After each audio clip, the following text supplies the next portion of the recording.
So my name's Jonathan and I'm a clinical educator. I've been a nurse for over 20 years now, and I originally got into nursing because my mother was a nurse and I saw what amazing job satisfaction she got from her job.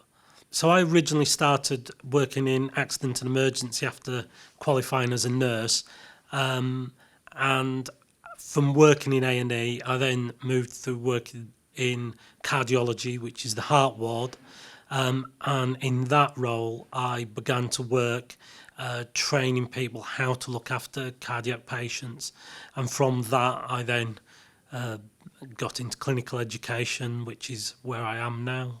I think something people wouldn't know about my job as a clinical educator is that I get to work with pretty much everyone in the hospital. So I get to work with doctors and nurses, I get to work with physiotherapists, midwives, so I get to meet everyone, and it's a real privilege getting to see how different people do their job.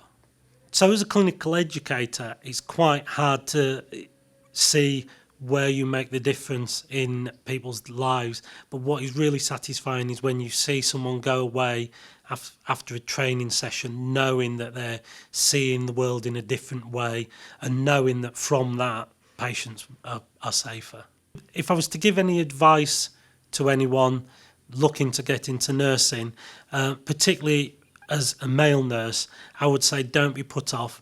20 years ago when I started nursing, there was a massive stigma behind men becoming nurses. It was not seen as a role that that men should be taking on.